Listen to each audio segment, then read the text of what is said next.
All right, welcome into the series, and look, this is one I've really looked forward to. Get to sit down and chat with one of the best that ever did it, and honestly, one of the best personalities I think in the space. Let's bring on Hall of Famer Larry Walker. Where is he? There he is. Hey, Larry, how you doing? Hey, Ryan, what's going on? Oh, just trying to figure out my life as it goes. And any suggestions so far? I just turned 30. Well, 31 this year. Got a lot ahead. You got any suggestions for how to figure out life in your 30s? Boy, I mean, when I was about that age, maybe I was a little before. I didn't try to hang on to my hair there, so you might want to just get rid of it all, and we'd be good to go. Then you get one of these things. Yeah, but so well, I think I might be on my way. As you know, it runs in the family. Yeah. I'm holding on as long as I can. It's not because I'm not afraid of it. I think bald's beautiful. I just you pull it off. I can't. Well, I got a brother. I got a brother that brags all the time because he's the only one with hair still. So he walks around with his head held high with hair on it, and the rest of us don't. Yeah, literally with his head held high. Yeah, that's impressive there. Wait, I got the little bubble that popped up there. Was that like a no-go? I saw that. I thought my screen was going off or something. I thought maybe it was saying like, hey, it didn't like that joke. It was giving you a thumbs down, but I liked it. Hey, you know what? Game. Yeah, hey, you know what? Speaking of mentioned, you obviously great career in baseball. So let's just start with this. Your background, you're a Hall of Fame baseball player, phenomenal. But that's not really where I want to say your beginning with sports. I mean, correct me if I'm wrong, you were a big hockey guy, big hockey background. So maybe talk about that on your upbringing on a sport that, let's just face it, at least in America and what you ended up being known for wasn't at the forefront. No. It's, when I've always said when you're born in Canada, you usually pop into this world with a stick in your hand and skates on, and you start your journey to try to make it as a hockey player. So I was no different than any other Canadian kid. I had an older brother. I still have an older brother that played on 2 Memorial Cup championships with the New Westminster Bruins back in the 76, 77. So grew up watching him sitting behind goal for 2 of the periods. I'd be right behind him in the first row, and that was a big influence as well. So unfortunately, or fortunately, I wasn't quite good enough. So I got cut from a junior A team and said no to a junior B team. And like a year later, the Expos came knocking, and I signed a humongous deal for $1,500 US, and off I went. So at least as far as the background and a little bit of fact check, were you friends with a certain Hall of Fame right winger for the Boston Bruins? Yeah, Cam Neely and I grew up together, same school, played street hockey together, baseball together. Yeah, it was another fun thing to watch, seeing him leave Maple Ridge and take on with his career and like you say, a Hall of Fame career. Yeah, I'd say so. It turned out well. And you were a goalie when you played? Correct. I mean, what's your scouting report as a goalie? Like, what's your weakness? What was the weakness? Gosh, I guess there's multiple things if I didn't quite make it. So I don't know if there's just one. You know what? My equipment sucked. I know that because I was getting all my brother's hand-me-down stuff, and it had holes in it, and the pads have it's like I don't know if it's horse feathers or whatever you call it. It's on a horse there, and that would be all over the crease. My crease would be dirty and disgusting, and plus back then, the equipment compared to what it is now in hockey. These goalies can just stand there and they block the whole net. There wasn't quite as much gear on you back in those days. No, I'm sure there wasn't, and I'm sure you took quite a beating. Do you have a moment I know in baseball we have those moments as well, like when you get drilled? Do you have a moment where you took a shot in hockey that stuck with you until I guess through the test of time here? Well, I guess one that jumps out right away. My dad he was famous in our town for making goalie masks. So he would set you in this frame, and they'd pour all the plaster of Paris stuff on your face to mold these masks around your face. And you have 3 straws coming through your mouth that you'd breathe through. And that's how we would get the mold of your face to make these goalie masks. Kind of like what Ken Dryden used to have and Bernie Parent, those type of things. And I had a W on mine. And when the one time that I got to use this, I didn't even take it in a game. It was in practice, and the aforementioned Cam Neely took a slap shot in a warm up before the game, hit me right in the mask and cracked the damn thing. So I'm not sure Dad made a career out of making goalie masks, but I'll never forget that moment. And glad nothing too bad happened. Yeah, you know what? At least it did its part. It might have cracked, but it didn't smush your face. You know, You be the judge of that. I mean, hey, you look great. You know what? There you go. Great. Your hairstyle is fantastic. Obviously, I think it turned out pretty well for you. Then let's pivot. Then, so hockey didn't work out, and for a lot of people, some of those things that you really, were passionate about don't go in your favor. But then here's this other opportunity. How did you get into baseball? Hockey was so big in Canada, but what was your driving force to the game? Yeah, I always say baseball found me. It wasn't me seeking it out. I got asked to try out for Team Canada in 1984 in World Youth Championship, so 16 to 18-year-olds, and we played against the U.S., Cuba, Dominican, all those teams in a town called Kindersley, Saskatchewan, up there in Canada, and I fared pretty good there. I wasn't very good. None of us on Team Canada really were, but I did okay. And then I think a couple of weeks after that, I made Team British Columbia, and we played against some U.S. college teams, which I fared much better.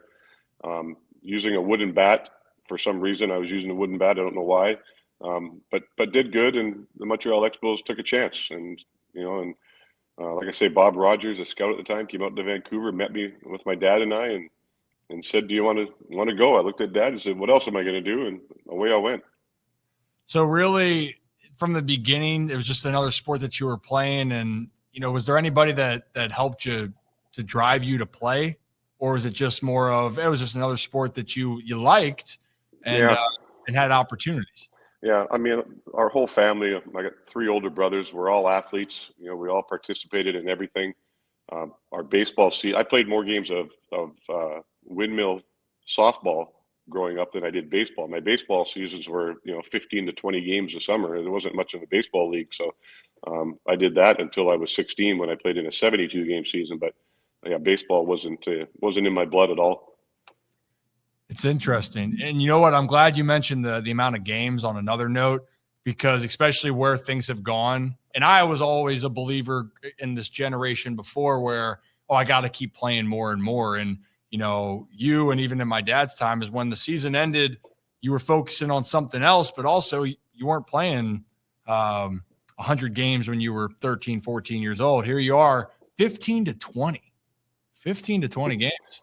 Might have saved me. You hear so many injuries as kids or coaches or parents, whatever it might be, trying to force their kids to I don't know, throw a certain way or throw a certain pitch, and it ends up doing more damage than it does good. Yeah, I think that's a great point. I wish, looking back, I would have played as many of the other sports as long as I could. I mean, basketball is my other love. If I was 6'8", Larry, I might have just said, "Hey, I love baseball. Screw it. I'm going to go play and try to just be a good role guy playing basketball." I could shoot a little bit, but I was going to be guarding guards, and I'll be honest, the lateral quickness, that is not something I was known for. Not fleet of foot. Was there a moment then? Because it sounds like, hey, baseball found you. Do you have any? I don't want to say like an embarrassing moment, but kind of like, oh shit, I kind of have to put things together here as a young player. Did you have any of those moments of feeling out of place? I'll share this one with you, and I don't know if I've ever shared this because I was a hot-headed kid coming up through the minor leagues, and honestly, I didn't have much of a care because I just thought I was doing it. Making it to the major leagues was never something that was in my vocabulary. My first year I hit .218, I think, with 2 home runs, and I think the Expos knew that. They sent me to a co-op team with 5 other organizations. It's kind of where they put the rejects, and so I went to there and played in Utica, New York that first year. And then the next year, I guess I was better. I only played on a co-op team that had 2 teams. It was the Expos and the Royals. So it was kind of, I sucked. I was no good, and just and I didn't know the rules, didn't know a lot of things about the game, and I remember there was a game in Burlington where Did I tell you I sucked? Yeah, I sucked. So this one particular game, I really sucked, and I struck out in the ninth inning, and just said, "Gosh, screw this." I walked in the clubhouse, and I was hopping in the shower, and while I was doing that, the team rallied, and then one of my teammates came in and said, "Hey, you're in the hole." And I was like, "Oh shit." Tell him I fell and hit my head or something. I said, I'm done. It's whatever. So anyway, it was a colder day. I got dressed and went out there. I had sleeves on for my first at bat. By the time I got dressed, went out there, I had no sleeves on and proceeded to go up there and end the game by striking out again. So that's just a moment that really, really shitty moment, man. So you can just say that sucked. That shit. Yeah. How many strikeouts today? I don't know. I just remember those two. But there was no going to first base, second base, or third base. I know that. That was one of those days. Woof. Yeah, man. Yeah. I always love that because I think that the experience and the journey, I think that people always can look at guys like you and other players that turned out to be, the best of the best. They think that, the hardship moments, right? Like even you describing that, failure sucks, it happens to the best of them. And I always love a good minor league story, by the way. Like I'm huge on that. That's what I grew up on and hearing with my family. Do you have another just fun minor league story where maybe it doesn't even have to be baseball related and you just striking out and being in misery? Well, there was one. It was in Double-A with Jacksonville, and we were, I want to say we were leaving maybe Memphis and going to where the hell were we going? I can't remember where we're going, but it was the middle of the night, and we're trucking through some nowhere land. It's pitch blackout, and as you know, bus trips in the Southern League are pretty long. Yeah. And Randy Johnson was my teammate at the time, and back in those buses, we would crawl up in the little rafters where you put the luggage, and you'll never see a 6'10" guy and a 6'4" guy get out of those rafters as fast as we did at 3 a.m. when both back tires on the bus decided to fall off, and sparks were flying all over. It was like we're getting shot at. We didn't know what the hell were going on. We got out of those things as quick as we could. The bus was tipping down the side of the road, and we were stuck on the highway for a few hours until another bus came and picked us up. See, now everyone, that's minor league baseball right there. That's good old minor league baseball. Yeah. Where the guys nowadays, they don't even know. You got an off day planned in. You're getting paid in the off season. You're getting meals every time. Yeah. The old stories are what I live for. I haven't had that, but I've had my certain bus issues. Some people that have followed me, our bus driver Dan, it's how he wanted to be referred to as Driver Dan, didn't think it through when we said, hey, like keep a distance from the field. We got to go on a bus trip to, I'd like to say we're going to Staten Island. So it wasn't too long of a trip from Connecticut. And Lord and behold, Driver Dan was too close to the stadium, and those stadiums aren't like the high end. If you hit a ball out of the stadium, it's not a unrealistic thing. It's actually very realistic. Foul ball, drills the bus, shatters the window. So that's like, okay, great. And then we got tape from the clubhouse, and it was just a little bit, pieces shattered here and there, and we tried to put some things together. But then rainstorm that night. So I'm sitting there, water's just coming in. Tim Raines Jr. and I are holding the tape in place for the duration of the ride here. And I'm like, you know what? I'm going to laugh at this someday, but man, just like that shit sucked. But yeah, you go through a lot of crap for $500 a month, right? It's like, oh, this is terrible. You know what? But what doesn't kill you makes you stronger. And obviously that was a moment for you that you'll never forget. And I want to talk about that relationship with Randy in a little bit down the road, because I think that your guys' relationship and some stories that I've heard need to get confirmed or denied here with that. I'm just on a different note, and there's some certain things that I've noticed with you. Are you a superstitious guy? If we're talking about, I don't know a baseball player that's not. Okay. Well, the reason why I asked this, and maybe this is just some things that I have. The rumor here, you wore strictly number 33. What were your practice swings? Did you have practice swing sets at all? Yep, 3, 6, or 9. Okay. What's with the number 3? Well, it's like I say, I think you should have something to believe in or kickstart you, or just something to get your routine going. And whatever it is you do, you do. And I tried to do some things. I used to always untie my shoe and make sure I tied my shoe up when I got to the batter's box. And I did that for a while, but when you got batting gloves on, sometimes that gets to be a struggle. You know, the umpire just be staring at me. I think, again, you're going to do this shit again. So that lasted a little while. I then went to carving my girlfriend's initials on the on deck circle, and it did pretty good. Of course, that didn't last when she didn't last. So that went away. And then just, I always knew my favorite number was 3. And then I said, I'm gonna come up here and putting the donut on. I'm just gonna take 3 swings and on the on deck circle, and that's it. And I'm just gonna stand there and watch the pitcher and go get him. And I started that in Double-A.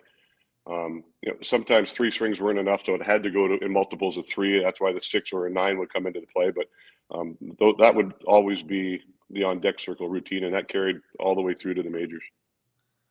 That's phenomenal. You're right. I don't know a person in baseball if they're, I don't believe in superstitions. Well, do you have a certain ritual you do before every game? Because that's what I've had with some of my teammates. Like, I'm not that superstitious. I'm like, dude, you've been putting on the sock the same way, left foot, then right foot. You make sure you have to put your jersey top on before you put your sliders, whatever it may be. People are creatures of habit. There's another rumor. You have an alarm clock set at like 33 minutes. Yeah, that's either 9:03 or 9:33. I mean, if there happens to be a 9:15 when I'm supposed to get up, then I'll just add 3 to it. It doesn't make sense with 9:18, but I added 3 minutes to it. So yeah, that's still to this day. What's that? That's still to this day, or do you change it? Or you No, I still have it. I still do it. They're still set. I mean, I haven't used an alarm because I don't need it anymore. So there's no alarms going off anymore. So you don't need to. Well, hey, I think you earned it. But man, that so really, it wasn't that your skills got better; it was that you found the right. Well, there you go. Here's my phone right now. I just saw I've got 3 alarms in there, but you can see it right now: 6:33, 1:03, and 3:33. Those are the 3 I have in there. Nah, I don't want to tell you how many alarms I have set. I probably have 15, and I sleep through about 2 or 3, it feels like. And I have no rhyme or reason why they are. So I need to have a little bit more discipline like you do. Yeah, or there you go. I get so good at whatever I do that, I can be chilling and relaxing, and I don't have to worry about what time I'm setting that puppy anymore.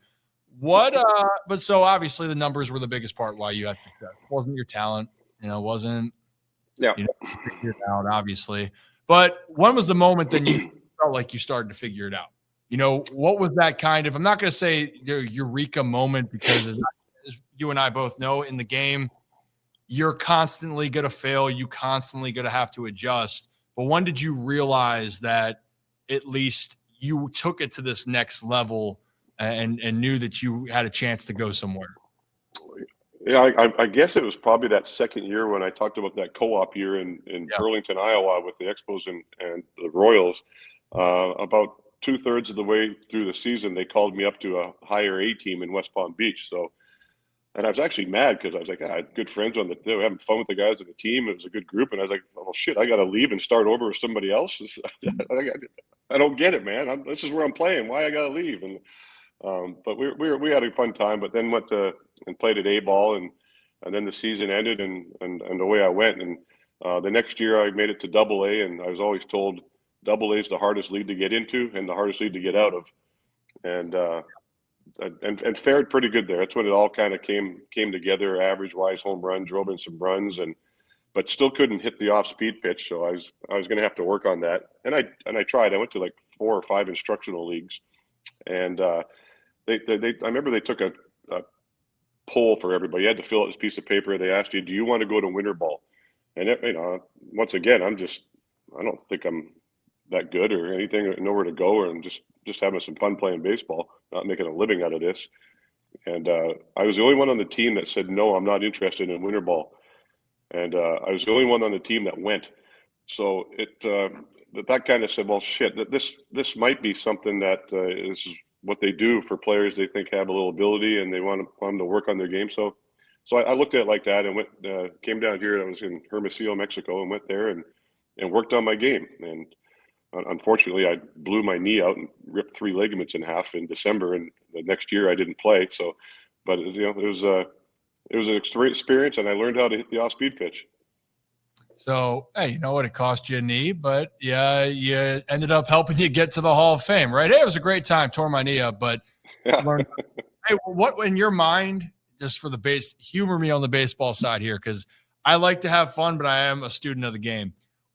What in your mind helped you be able to hit an off-speed pitch, like hit a breaking ball? Like what was that? What did you tell yourself?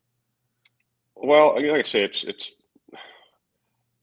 there's one thing I have trouble doing. It's why I don't coach, because I don't know how to explain what I did. It doesn't come out in words. And I've sat down with Tony Gwynn, and we've done an hour show on ESPN, and I spoke for 5 minutes. Tony's, would talk about the art of hitting to the 10th degree, and I would just be like, the guy throws it, I hit it, dude. That's about it. And that, tends to be my answer for a lot of questions. I really, I know I got to stay back. Maybe I got to keep my hands back. Maybe I don't. I can adjust along the way, and as I go, there's no specific science to how I do it. It's kind of like my golf swing. It's what I feel comfortable with any given day. And in baseball, was any given pitch or at bat, or for that matter, a pitcher that maybe I knew his tendencies, or maybe I had his pitches, and that made things easier as well. So there's no special technique for me.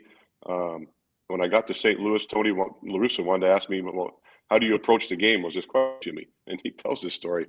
And I'm in his office, and I say, well, Tony, when I'm playing the outfield, the dude hits it, and I run after it, and I catch it, and I throw it to the correct base. And then when I go to bat, the guy throws it, I'm going to whack the shit out of it, and I'm going to run and try to score. And that's it. And he just he looked at me and went, "You're a funny guy, huh?" I went, "Nope, that's it." So. Hey, I see, and I do what I feel. I think for me, what I'm hearing is like you're a feel guy. You felt it. It's hard to explain that. And I would say that I needed to feel what I needed to do. And I'm sure I don't know of times you spent with my dad, and maybe in good times and some interesting times. He's very analytical. So, but above all, he was a guy that till this day he'll say he had to feel it. Even for me, he would tell me. I can tell you what's going on, or we can talk about it, but until you feel what that is, only you know that answer. And for you, it was you had to feel it. You felt it down in winter ball, and then kind of the rest was history. Yeah, I mean, listen, some days you take the field, and it's same with golf. On the driving range, I'm hitting shit off people's windows and duffing stuff all over the place, and then I get out the course and I shoot even. So it's the same in baseball. You hear it all the time. I mean, I raked during batting practice, and then I went 0 for 4. So it's just the nature of the game. How did you stay out of your head then? I know you said you had some hot-headed moments. Hey, struck out, hit the showers. But what did you tell yourself so you didn't get too down in a hole? Because I think that's the underlying part that I don't think people talk about a lot. At some point here, and again, your talent, I always tell people the talented players, they figure it out. And the ones that end up going as far as you went, they understood how they work, but then they also had the God-given ability on top of it to be superstars. But the mental side, how did you be able to stay, afloat when you would go through maybe some brutal slumps? Yeah. I think it was, Buck Rogers, my first manager in Montreal. He told me, you're playing really well. You got some talent, you're this and that, but you don't belong up here. But there's going to be a day when you're going to know you belong. And I was like, okay, I'm guessing that was a good thing. I wasn't sure how to take it, but a year and a half later was when that moment that he talked about, when I was like, shit, I belong here. That was just, it was one game, I had a double and a triple that game, went 2 for 3, and just realized that I can hang here and I can hang with these guys. And ever since that day was kind of when I couldn't be, you don't get in my head, you can't get in my head. And I think the biggest thing that made that possible is the fact that I'm quite comfortable accepting failure. And especially in baseball, if you can hit 300, so you're failing 70% of the time. There is a lot of failure, and but I was okay with it. I would learn from it and move forward and do better the next time. So that's the same way when I'm here with the guys. They try to get in my head on the golf course, but it's a steel trap, and I just came to the point where I'm either going to succeed or I'm going to fail, and that's it. There's no other stuff in between it that I'm going to try to analyze and figure out. It's just one or the other. And that's how I deal with everything.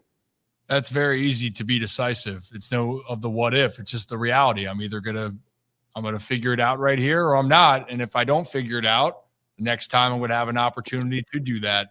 That makes me worried if I ever play you in golf. I gotta work on my game. Or if you come to the Maryland region, maybe I will step up my game. You know what? Talking about golf, man, goodness gracious. I have the worst slice you can imagine. Yep. Trying to work on that. Me too.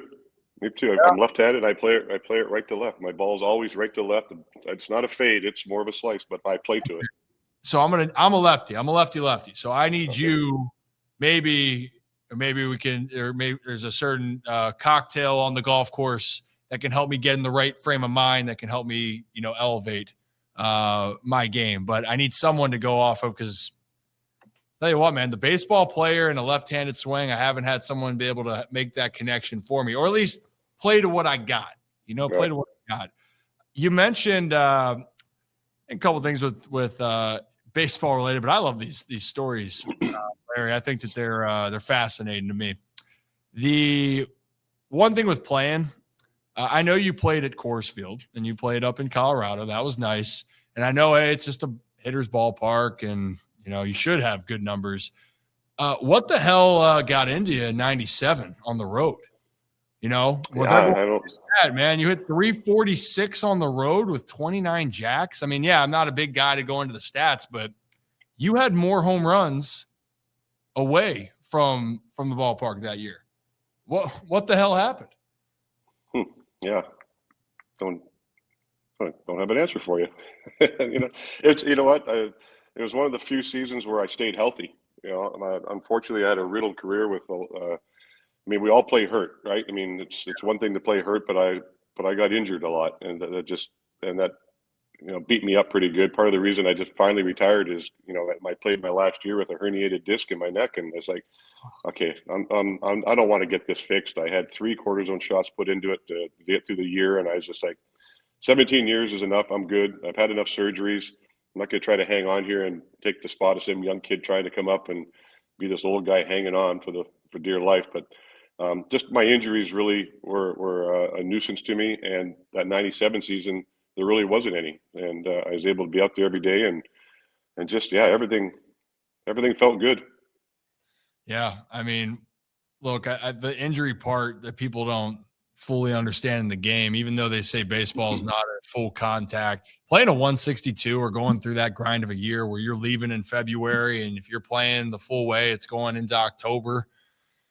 So it's a grind. It's a drag, man. Yeah, it drags long. It does. The dog days in August, especially if your team's not in it and you're just trying to grind through, because I learned in the minors myself, it was different. You go in high school where you're trying to win all the time and win at all costs. In the minors, it's a little bit different. Yeah, you want to win, but you're trying to get to the big leagues. So you need to play well, but it's easier to play well winning because your focus can just be on the day-to-day. Did you ever, I was looking back, so your years, did you have your welcome to the big league moment? Like one where you still think about? Well, that first game, we played against I came up and I was I was still pretty scrawny. Well, 190, I think I was. I retired at 248 pounds. And to this day, I'm 236. So I was just a skinny kid that came up there, and my first at bat at Olympic Stadium in Montreal against Mike Lacoste and the Giants, and I had a base on balls. My next at bat, I walked again. So thinking they don't want to pitch to me or something, but I got down to first base. And I know before we went on, we talked about Will Clark. I got down there and Will Clark looked at me. Obviously I don't know anybody in the major leagues. And Will Clark looked at me and said, "Holy shit, man, they're pitching you like you're Babe Ruth." So it's kind of and like, yeah, I guess. And then my next at bat, I got a base hit to left, and that's how it all started. So that moment right there is, it's that first game never leaves my mind. Yeah. That's it's things you don't forget. I mean, I know you have a lot of those moments throughout your career, but it's usually those types of memories. You're not, depending on who you talk to, you're not going to remember each and everything, even though I'd argue there's certain people that I know that can recall an at bat from 20 years ago and what the count was and what was thrown. But it's some of those moments where you have that feeling, like that feeling you can feel like it was. That is amazing, though, that, because I don't know if it's all hitters or not. Maybe you're talking about your dad there, but I remember at bats. I remember the pitch. I remember the count. I remember the situation, and you just see a highlight, and I'll just say, "Oh, shit, that was that game this year or that year," and it just flows off your tongue. I mean, I can't tell you them right now, but as a moment I see, it all just comes right back to you. It's crazy. So maybe it is. Maybe it just is a lot of that is one thing I'll notice with a lot of like the great hitters. It comes back very quickly. And yes, my dad is one of them. I consider myself too with that. It was just wired in there. It was, and not for me being a great hitter, but the fact of remembering everything, good or bad, and then trying to learn from it. It's cool. I can't wait to see some highlights that you have that talk about it. You got to be around some fun players and teams. You had a timeline, correct if I'm wrong, was it the Blake Street Bombers? Correct. Had guys like what? It was you, Dante Bichette, Benny Castilla, Andre Scalaraga. Yep. Fun group to be around. Did it feel like that was a motivation? Like, could you feed off of that when things were going well? Yeah, we were.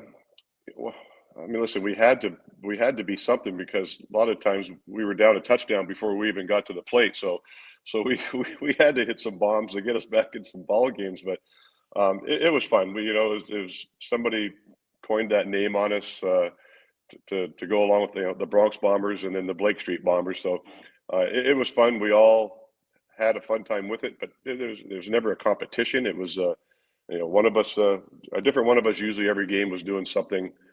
One of us was always hitting a home run, like you said. Coors Field back in the day was a hitter's paradise, so we had a lot of fun doing it, and we still laugh about the Blake Street Bomber days.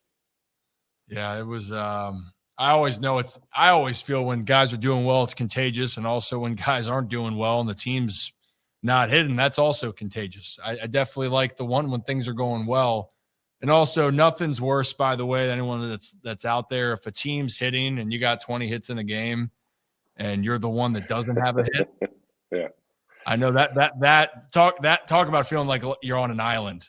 Yeah, no, that sucks. But there's that one 3-letter word that fixes everything, and that's win. If you win, boy, oh boy, the game is so much more fun, and they're putting on that uniform and being able to battle all the way to the last week of the season because you're in it is a different animal than when you get eliminated and you got to go to the ballpark and say, well, we're not going to win. We're not going to playoffs. We're horrible. And just that trying to get motivated for that happened a lot in my career. Yeah, I was going to say, not a lot of opportunities, to chase after that World Series, and specifically then was 2004 was the opportunity that you had that ring a bell? Yeah, well, 95 with the Rockies, we were the first year of the wild card, and we won the wild card and played the Braves, so they ended up winning the World Series. So that was a tough roadblock to get through. And then 04, I accepted the trade to St. Louis. There are 14 games in first or something like that, and what a great lineup and a great bunch of guys. And it's a sea of red every game. You're going to a ballpark full of people. And even as a visitor going into St. Louis, one of the best ballparks in the league or ELA league, and I got a chance to put that uniform on. So, that was a quick decision on accepting that one.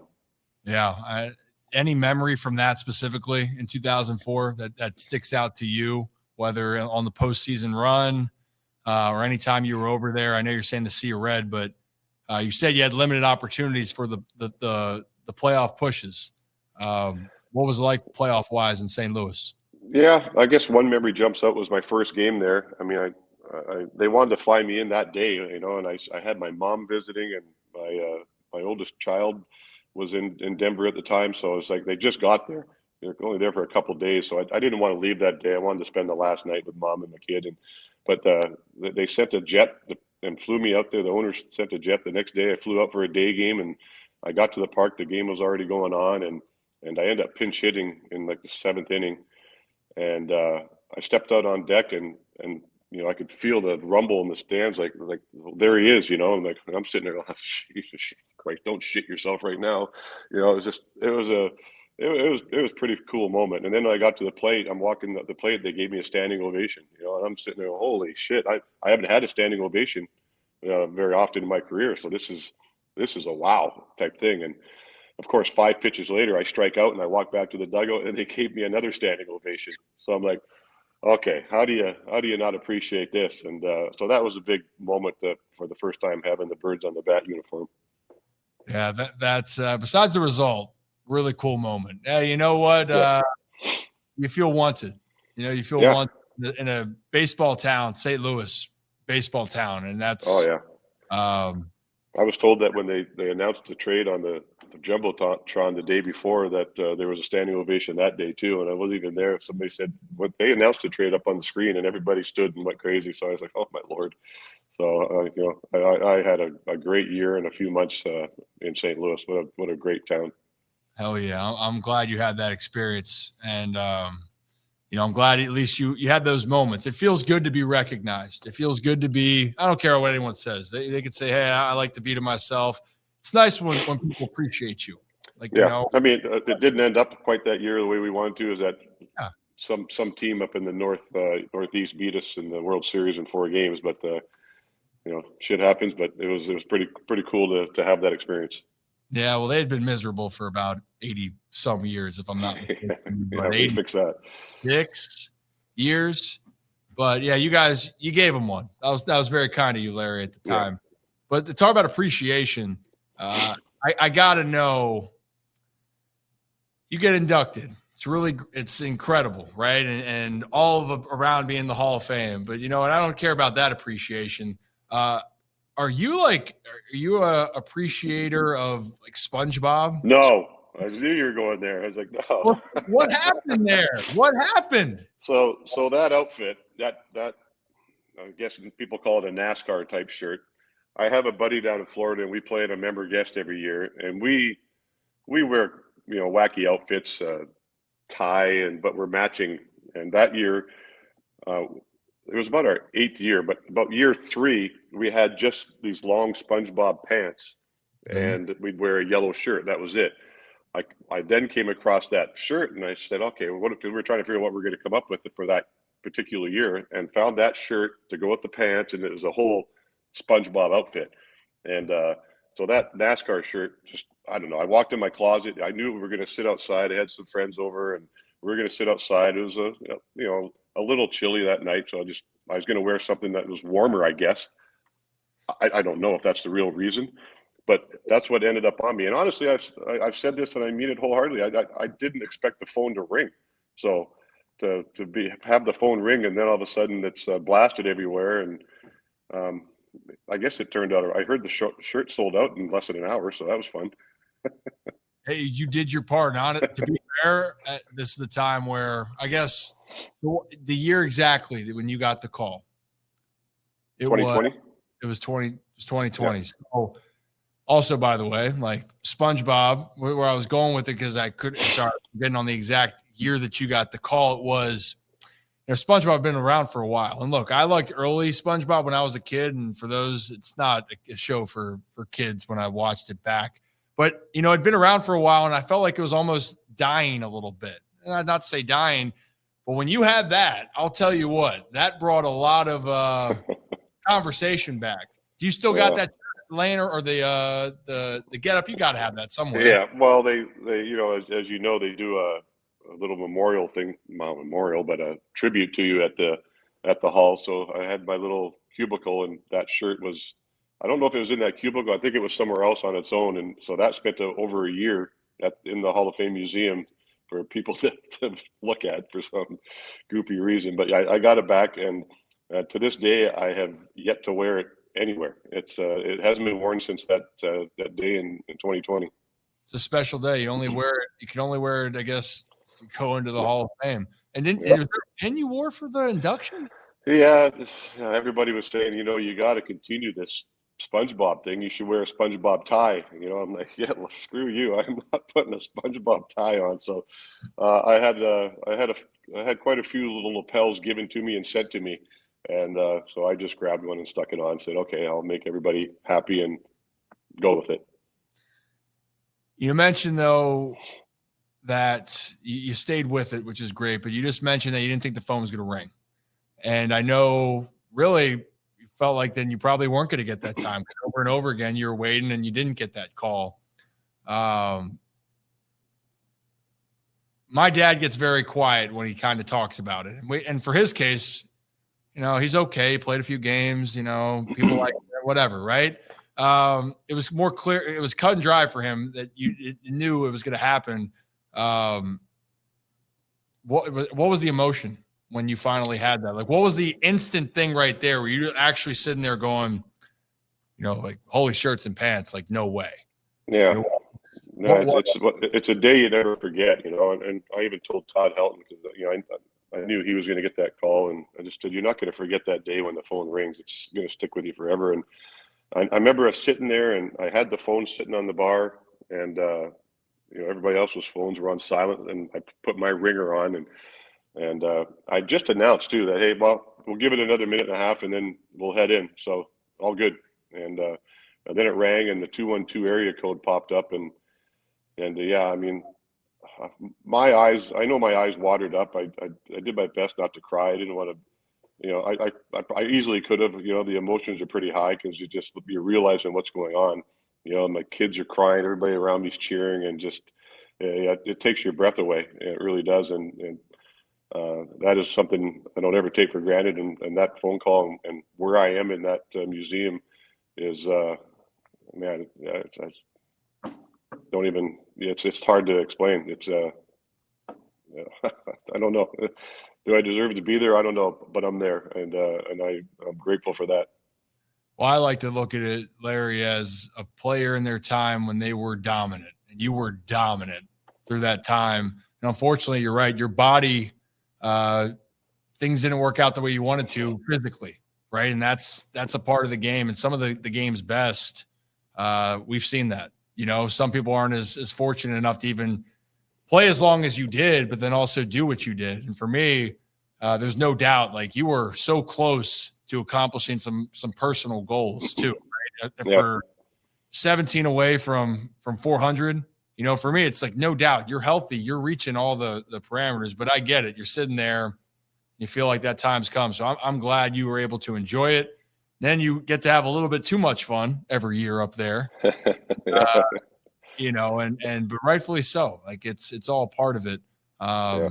That's the neatest thing. That's the neatest thing about it all. I just, you walk in that room with nothing but Hall of Famers, and lucky for me, every year I seek out your old man because, like I said, I've sat beside him or at the same table as him the last few years, and he's just a good human being, and I enjoy his company and having a glass of wine with him and chilling out. And he is literally, he's idolized by everybody in that room. If there's some players in that room that speak up, everybody will shut up and listen. And your dad's one of those handful of people that have that ability there. So, and I get to sit there and bullshit with him all night. So it's kind of fun.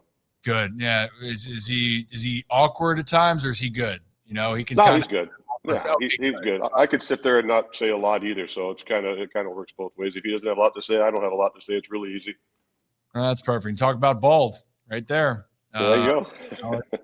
I'm looking at my future. Cannot wait. He wanted me to ask one story that you've told. Sure. I got to know. And I think you mentioned Randy Johnson. I wanted to get back to it. The All-Star game. I think everyone's looking at that, and you turned your helmet around and went up there. Yep. You tell me the actual story behind that, because everyone's like, oh, my goodness. There was way more to that story than people might know. Yeah, well, I know Randy threw behind Crux Head in, I don't know where that was, San Diego. I'm not even sure where that game was. And, everybody got a good laugh out of that. And that was quite a few years before. I don't know if that was staged. I don't know if Randy and John had a conversation and set that all up. But for quite a few years, I never said that was set up. I said it was just a freak of accident, and that's how it worked out. But yeah, Randy and I did talk about it in the outfield before the game. We were out there chit chatting, and I said, "Hey, you want to relive the Kruk moment?" And he said, "Yeah." And so it's hard to react to a pitch that is coming, and where it's going to react. So I tried to react as shockingly as I could. And it turned out Randy was actually pissed off at me because I ended up walking that at bat. But he was pissed off at me because he said, "I thought the deal was you were supposed to hit right-handed the rest of the at-bat." I'm like, "I've never hit right-handed in my life, and you want me to step in there right-handed at an all-star game against you throwing 100? Okay, that's not going to happen." So, but it was a funny moment back when the all-star game was funny and you could do those type of things. Yeah, I feel like those memories back then, and it's no knock to anything now. I think that it's still great. It's an awesome experience for everyone. But there are some iconic moments. That was one of them that I think of, and it seems like your relationship with Randy was pretty special. Yeah, we spent a lot of time. Like I say, we were in the minor leagues together with Montreal before he got traded off to Seattle, and I still see him occasionally here, message him here and there. So I've seen him once. He's come up one time because he does a lot of photography now, and he came up and displayed all his photography work, which is quite phenomenal. Yeah, it's. Do you have a hidden talent that you do now? I mean, Randy's his photography. Does Larry Walker have a? Gosh, yeah. If I got to think about it, I guess there's nothing. There's nothing there. Just go play golf, and don't set an alarm that's set with a 3. No, I guess the athlete part really pisses some. I've met some really great people down here, and I'm in Cabo San Lucas right now, and I've met some great people down here, and the athlete of me comes out because I could pick up things pretty easy. I got one buddy that he has a pool table at his house. He asked if I wanted to play him in a game, and 8 games later, he hadn't won one yet, and he couldn't sleep that night because he figured he'd whip me up. And but like I said, I retired. I took up 10-pin bowling. I never 10-pin bowled before. I ended up bowling a 300 game in my second year of learning that game. So. But I guess my ability is I'm just an athlete, and I enjoy competing and having fun no matter what sport or activity I'm doing. Yes, you're one of those guys. Like that's like Mookie Betts. You heard about that with Mookie? Yeah. Mookie's a good bowler. Yeah. That's you. Like you're just good at things that we don't expect people to be excellent at. That's you. Yeah, just I could be good at some dumb stuff. Flicking a bottle cap into a cup across the room or something. Those dumb things like that. Besides hockey. What's that? Anything you're bad at besides hockey? I don't. I almost said a couple, but I'm gonna leave it off the air. Yeah. Okay. Yeah. Fair enough. But, hey, I'm just curious because always those competitors that you're talking about. I don't know if is that just what's the switch that flips with you? It's just that you want to be. I'm not saying you're a perfectionist, but the great ones have that. I don't know if you know that. Yeah, it's the same with the golf. Like I'm down here. I've got my handicap down to I think I'm a 4.7 right now. Yeah. But when I get back to the state, the course down here doesn't have a lot of trouble, so I don't lose a lot of shots by hitting the water or out of bounds. So I get back to the States, to my home course there, and I do that a lot. So the handicap goes up to more of a 5.7, 6 maybe, and but just coming down here and that those competitive juices, especially when you're playing a member guest or a little. I played me and another buddy here played against another couple guys, and we played $100 a hole. I don't play golf for money. I don't ever do it. So we did this for 3 days, played 18, 27, and 18, and it's a different game. I shot even the last day, and we ended up taking 1,100 each from these guys, but it's been a while since I've had to put that mentality to work where you think different, you act different, you perform different instead of just going up there and not thinking. So once this thing starts thinking, it goes to a different level. It does. I mean, your game elevates. I mean, if you can, I got to figure out what elevates my game to even, or I'll just take like 15 over, I'll take that. 2 questions get you out of here. First thing is, what was your first car that you had? A Datsun B210. And then right now you're going, what the hell is that, right? So this thing blew smoke out the back. It was an oil burner. You could see me coming from a mile away, and I would leave a streak of smoke behind me. It was horrible. What year was that? Gosh, I was in high school, so wow. It's a while. Okay. And then early 80s. What was the first car you got to buy? First car I bought was a Nissan Pathfinder. Nissan Path. You know what? I didn't expect that on the bingo card. But car. I just was It's always curious. I've had some people's eyes open up when they remember the first thing that they drove to the next thing that they bought. Different variations. Yeah. Different levels of pride. Chris Berman's eyes lit up when asked him about what car he drove growing up. I can't even remember what it was now at this point. It's Mustang. His eyes lit up. Yeah, it was lighting up. Well, that was that. The last thing is, what's kind of then, if you had advice for anyone out there, young players, or you're just trying to take that next step, like what was kind of your motto going through life that you really think helped you, just as much off the field than it did on? Well, I think, maybe I touched on it earlier when I said, that accepting failure part. You can't always be good. You for sure can't always be great, and you just have to accept the bad as it goes along. And if a certain at bat, a certain pitch, whatever it might be in the sport or in life, who gives a shit? Move on to the next one, and to forget about it. Try to keep the good things in your mind. And for an example, when I watched video highlights of me when I was playing, I'd go in the video room to watch the video. I didn't watch videos of me making outs. I only watched videos of me getting hits. So that was just the motivational part of it. Don't dwell on the bad stuff, but hold on to and thrive on the good stuff. I like that. Hold on to the good stuff. There's already enough negativity. You're already going to do enough wrong. Why don't you look at the stuff you can do right and look ahead? Don't look back. So, simplify. Hey, I appreciate that. I appreciate you taking the time. I appreciate putting a couple rumors to the test on a personal level, and look forward to getting to chat with you more in the future. Yeah, you bet, Ryan. I appreciate you having me on. It was a fun almost hour here we got to chat. So do it again someday.